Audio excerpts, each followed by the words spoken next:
This season, Instacart has your back to school. As in, they've got your back to school lunch favorites like snack packs and fresh fruit. And they've got your back to school supplies like backpacks, binders, and pencils. And they've got your back when your kid casually tells you they have a huge school project due tomorrow.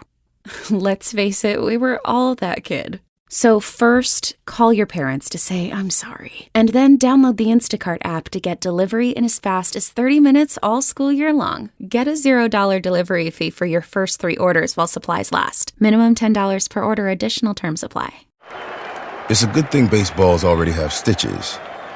Because the way these ball players are hitting them? Yeah, they'd need stitches if they didn't already have them. So the next time you're watching a poor little baseball smacked off the wall in center, keep that little fella in your thoughts. It's hard to be a baseball right now.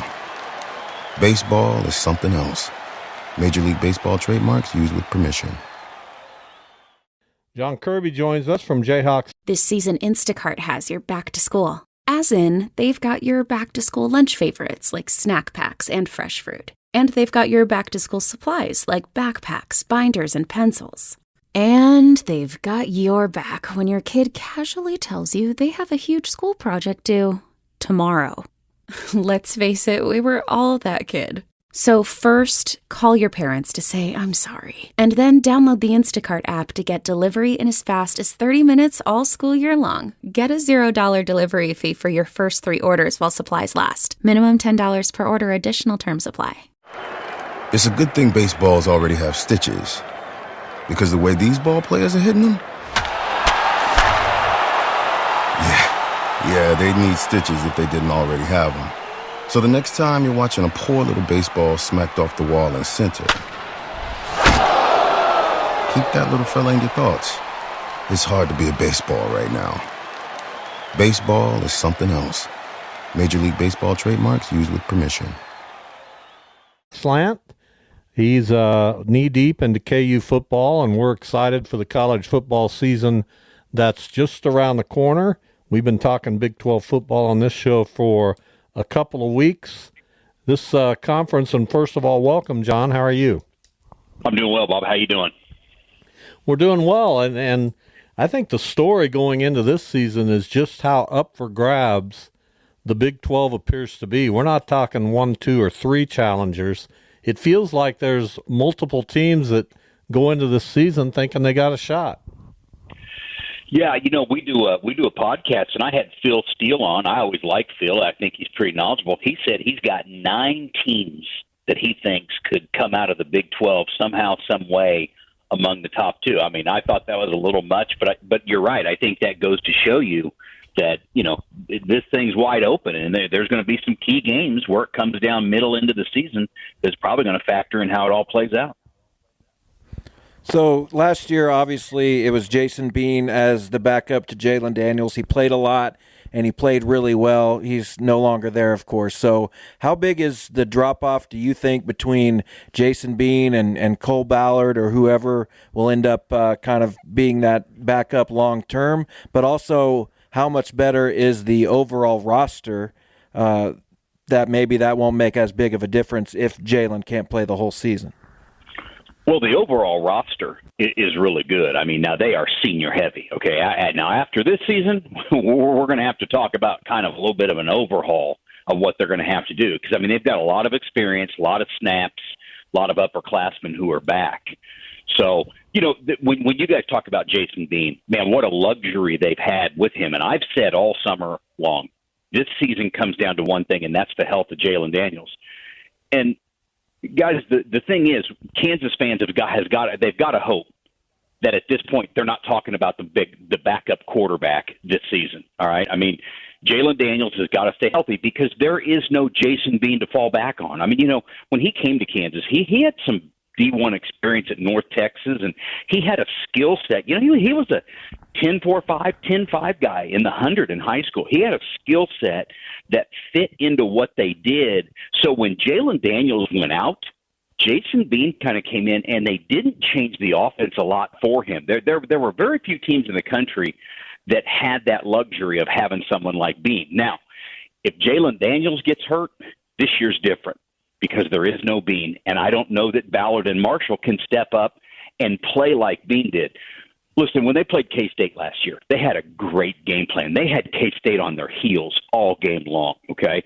They ran option. They had Cole Ballard. They had him out in some QB draws, but they couldn't do really what they wanted to do. They kind of protected Cole Ballard in the scheme they had that game against Kansas State. He was a game manager. You know, he's had a couple bad plays. So I've heard the battle between Cole Ballard and Isaiah Marshall for that backup spot is pretty tight. I hear the edge right now is with Cole Ballard just because he's got a year of experience in their system. Talking KU football with John Kirby from Jayhawks Slant. Jayhawks open the season next Thursday against Lindenwood. I got them winning that game. How important is that second game at Illinois? Now, Illinois is not a preseason ranked team. We're not really sure what Illinois is going to do, but how important is it for Kansas to go to Champaign and play really well in that game and kind of establish something?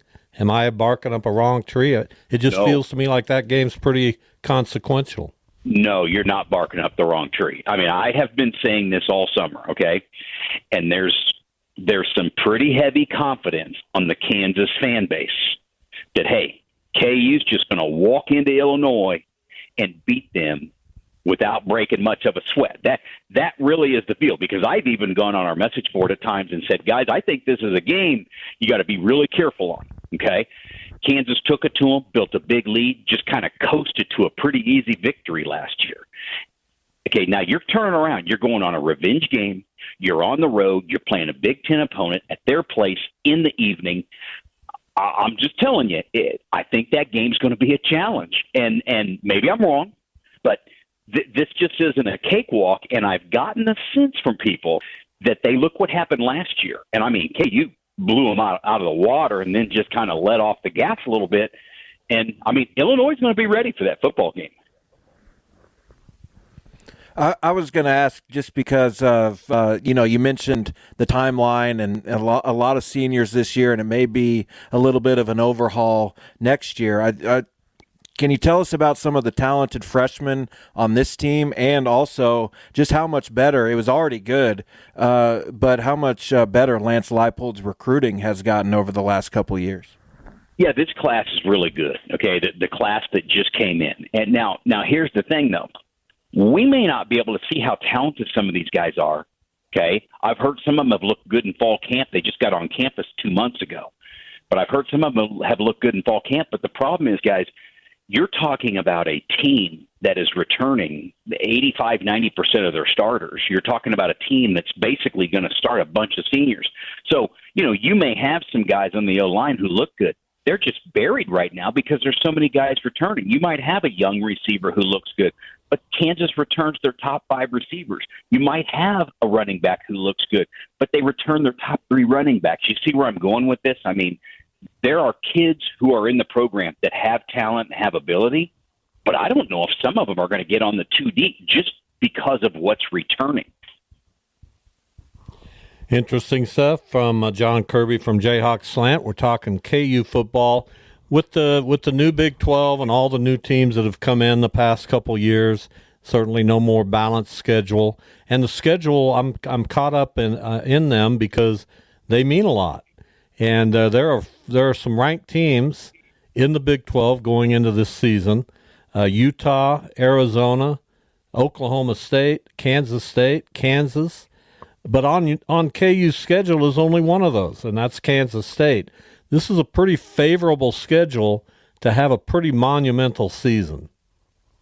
It is. There is no doubt that the schedule gods worked out in their favor on this one. I mean, they dodged some tough games. I mean, when you look up and down the schedule, at West Virginia and at Kansas State, I mean, those are the 2 games that you circle right now and say, God, if there's any way you can win one of those 2 or something, I mean, you could seriously be looking down at an 11-1 or a 10-2 type. Now, there's some tricky games on there. You don't know what TCU is going to bring to Lawrence. And, when you go on the road to somewhere like BYU, that's kind of that's a tricky place to play. Then you've got the game against Iowa State. I heard the other day from some people inside KU that they get calls and emails, and the people at Arrowhead Stadium, they've been getting them for 3 weeks from Iowa State fans saying, hey, when can we buy tickets? So there's going to be a lot of Iowa State people at that game in Arrowhead. But when you look down the schedule, I think the two games that you sit here and say, I don't know that Kansas will be favored, and that's at West Virginia and at Kansas State, and everything else from there, I mean, there's a good chance they're favored to win all those other games. Can you tell us there's so many good players on this team. You've talked about it. Is there anyone returning who can find even another level than what they've done in the past? Is there anyone who hasn't quite maybe reached their ceiling yet that we can look for that this year? Yeah, there's a few, and I've got to start with Jaylen Daniels. I mean, this is a guy, not long ago, people were talking about him in the Heisman race, okay? The problem is he just hasn't been able to stay healthy. So when you talk about a guy with a ceiling or someone that hasn't shown what he can do, we want to see what Jaylen Daniels can do if he can stay healthy for an entire year, because I think he's a pretty special player. I mean, I've seen a lot of lists that a lot of people have him in the top 10 quarterbacks in the country and definitely among the top quarterbacks in the Big 12. So to me, that's the key, is can he stay healthy? And then if he does, I think, Bob and Jeff, I think that we're going to see what he can do for a whole season, because we haven't seen that yet. Kansas has, I'll tell you, one of the deepest positions they've got on the team. Their defensive tackles, they go about 6 deep. And last year, they rotated guys and kept them fresh. And that was one of the big things that I think that people haven't talked about from last year's team. Kansas's defense went from 12th in total defense to 4th in the Big 12 last year. That is the reason that they were successful last year. We always know Kansas can score points. We didn't know if they could stop anybody. Last year, they got off the field more. And one of the reasons was they have some guys who can rotate on the inside. They had 5 guys who played 150 more snaps on the interior. A lot of those guys are back, and some of these young kids have looked good in camp. I mean, they're going to go 6 defensive tackles deep. So, I mean, that is something to watch through the season, because I think they're going to be able to hold up on the defensive line. Talking to KU football with John Kirby from Jayhawks Slant. So I got to ask you about this season, where the home games are going to be played at Arrowhead Stadium, and then the unbelievable project that's going on campus at KU for the new football stadium there, $400 million. I've been around a long time. I'm not sure I ever thought we'd get to this day where Kansas was investing like this in football. I've always thought KU was a sleeping giant. It seems to be waking up. Tell us about playing this season at Arrowhead, and then the future of Kansas football in that new facility in Lawrence. Yeah, the first 2 games are at Children's Mercy Park. So I think that's going to be a great atmosphere. It's kind of a smaller stadium, a little bit more enclosed. Everybody's right on top of the field. And there's only, 18,500 or 19,000 seats that are going to be there. So your season ticket holders are going to take up most of that. And then I've heard there's going to be a smaller allotment for students to get in. Those first 2 games will be sold out, but I think it's going to be a great atmosphere, and it's going to be loud just because I think it's going to be a packed stadium in the way that thing's built.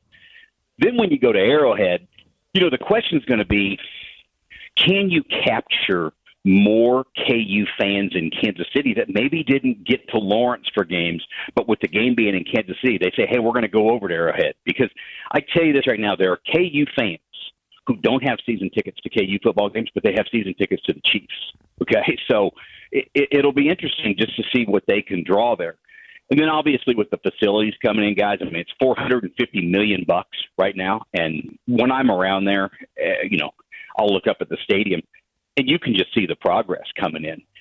And the other day we were in the indoor for media day. I mean, that indoor facility, it's very nice. They just built that not too long ago. So when you take the renovation they're doing with Anderson Family Football Complex, and then what they're doing with the indoor, and then what they're doing in the booth, I mean, there's not going to be much left to fix. I mean, everything's going to be looking pretty good. And I can't let you go without asking you about my personal favorite Kansas player, and that's running back Devin Neal. I love watching him play. I think he's primed to have just an incredible season. I think he's going to go to the NFL and be great. Am I wrong about any of that? No, I don't think so. I mean, he's a talented guy. I thought the one thing last year I've always said I wondered about Devin's top end speed, but last year, I've been meaning to ask him about this, but he played faster last year, and when he hit some holes and some creases, he got past outside linebackers and safeties and got into open space for some nice runs. So, yeah, he's got everything. I mean, he's strong, and I'll tell you, Bob, one of the things that helps Devin Neal, another guy, he's been banged up here and there the last couple of years because they end up relying on him so much. A healthy Daniel Heishaw behind him, I think, makes Devin Neal better because he takes some of those bumps and bruises away from him later in the season with some of the carries. So, yeah, hey, Devin Neal, listen, he's got a chance to leave out of Kansas in the record book. So, I mean, when he's all said and done, he could be the leading rusher in KU football history. All right, we really appreciate it. Lots of information to digest. John, thank you so much. We'll talk to you as the season unfolds. Hey, guys, thanks for having me on. Trying to figure out what to eat for dinner yet again? With Knorr sides and bouillon as your not-so-secret ingredient, you can skip the drive-thru and do dinner at home. Knorr Taste Combos provide a menu of delicious, affordable, and well-balanced meals that you can prepare in 30 minutes or less. Visit Knorr.com to get quick and easy recipe ideas for your home-cooked weeknight dinners. It's not fast food, but it's so good. Everybody knows it. Toyota trucks are the stuff of legends. Rugged, durable, everlasting. Toyota makes trucks that just don't quit. And now Toyota is driving that legacy toward the future with two of their most powerful trucks ever, the new Tundra and the all-new Tacoma. In a half-ton Tundra, you can rule the roads. From the comfort of a spacious cabin with connected tech and plenty of hauling power, the Tundra is ready to work hard and play even harder. Or check out the all-new 24 Tacoma, redesigned and electrified to maximize your adventure. With a bevy of available off-road driving and power transfer modes, you will effortlessly crush the conditions. And with the Tacoma's reimagined interior, you'll do it in style. And right now, your local Toyota dealer has more vehicles in stock and is making delivery on new vehicles almost every day. So don't wait. Buy a Tundra or Tacoma today. Visit buyatoyota.com for deals and more. Toyota, let's go places. It's a good thing baseballs already have stitches, because the way these ball players are hitting them, yeah, they need stitches if they didn't already have them. So the next time you're watching a poor little baseball smacked off the wall in center, keep that little fella in your thoughts. It's hard to be a baseball right now. Baseball is something else. Major League Baseball trademarks used with permission.